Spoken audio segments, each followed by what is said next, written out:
In the heart of a sprawling valley, where the earth stretched wide and golden under the relentless summer sun, there lay a sunflower field so vast it seemed to kiss the horizon. Each sunflower stood tall, its heavy head turned toward the sky, a silent worshipper of the sun's radiant embrace. Their golden petals fanned out like halos, and their dark, seed-filled centers pulsed with life, a quiet promise of sustenance and continuity. But beneath this serene tableau, a hidden world thrived, a world of ceaseless motion, of intricate dances and unspoken alliances, where the humble bee reigned supreme. This was no ordinary field, it was a kingdom, and the bees were its tireless stewards, their lives woven into the very fabric of the sunflowers they served. At dawn, when the first rays of light crept over the rolling hills, the air came alive with the hum of wings. The bees emerged from their hive, a weathered wooden structure tucked at the field's edge, its slats worn smooth by time and the ceaseless comings and goings of its inhabitants. The hive was a marvel of order, a labyrinth of waxen combs where thousands of bees worked in harmony, each with a purpose, each with a role that sustained the whole. The queen, a regal figure at the heart of the hive, laid eggs with mechanical precision, her body a living engine of creation. Around her, the worker bees, small, tireless females, bustled with purpose, tending to larvae, cleaning cells, and guarding the entrance against intruders. The drones, larger and clumsier, lingered in the background, their sole purpose to mate with a future queen, a task most would never fulfill. Among the workers was a bee named Mira, though bees have no names in the way humans understand them. She was distinguished not by title but by the subtle pattern of her wings, a faint shimmer that caught the light differently from her sisters. Mira was young, barely a week into her life as a forager, and yet she carried the weight of her colony's survival in every beat of her wings. Her days began with the sun, when the air was still cool and the dew clung to the sunflower's broad leaves.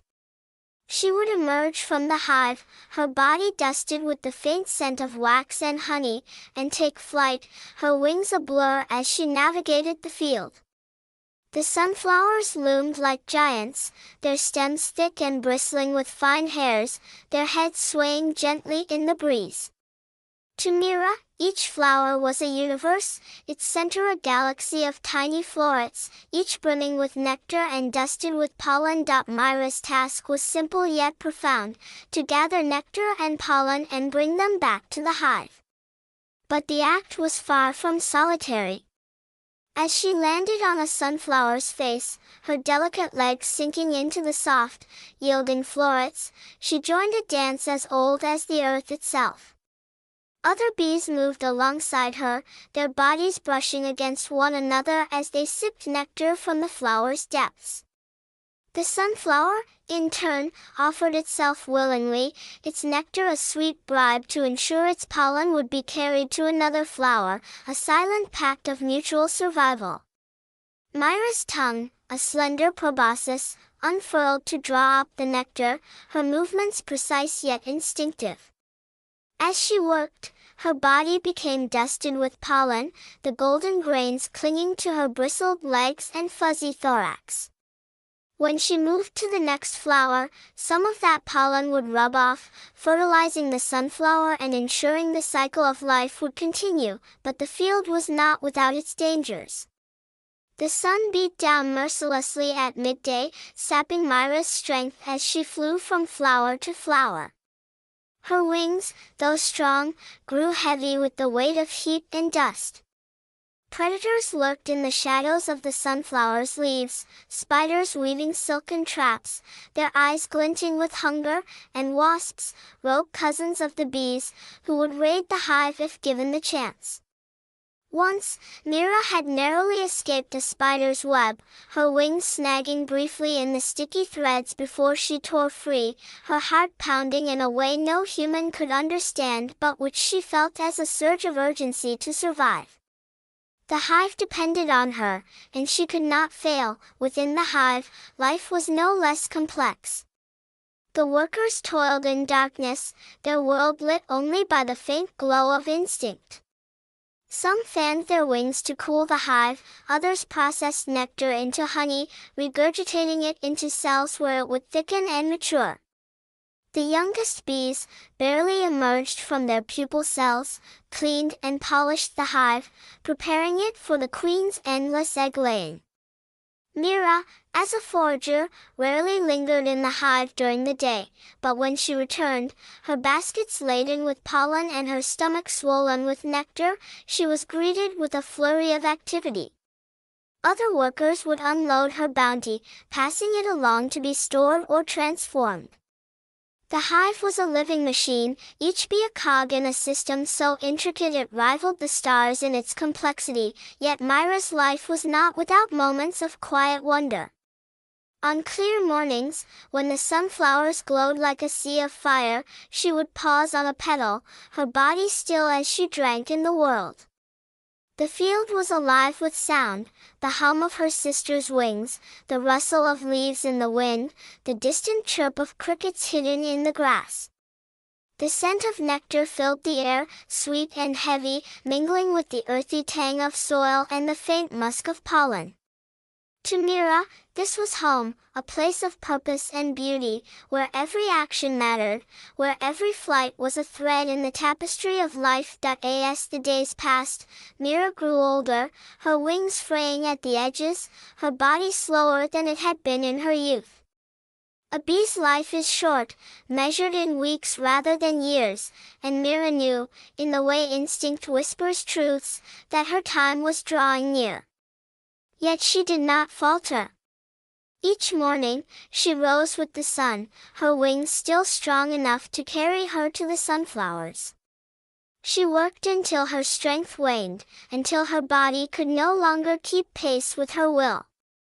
One day, as the sun dipped low and the field was bathed in amber light, Mira landed on a sunflower and did not rise again. Her body, small and worn, rested among the florets, a final offering to the flower that had sustained her and her kind, but the hive did not mourn. It could not, for it was a collective, a single mind made of many bodies. Myra's sisters continued their work, the hum of their wings unbroken, the rhythm of their dance unchanged. The sunflowers stood tall, their seeds ripening under the summer sun, ready to be harvested by the farmer who tended the field.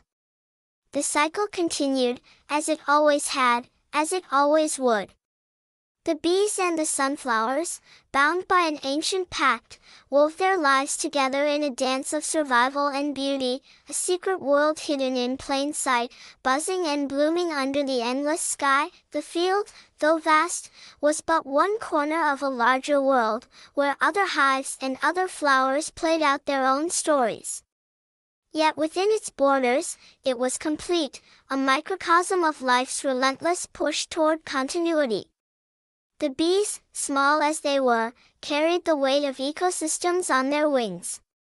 Without them, the sunflowers would wither, their seeds unformed, their legacy lost.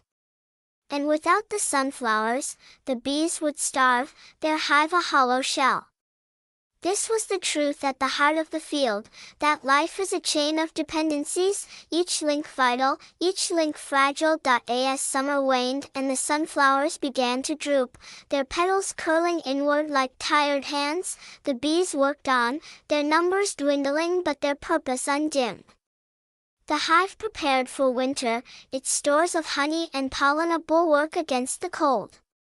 New bees emerged, their wings fresh and strong, ready to take up the mantle of those who had come before.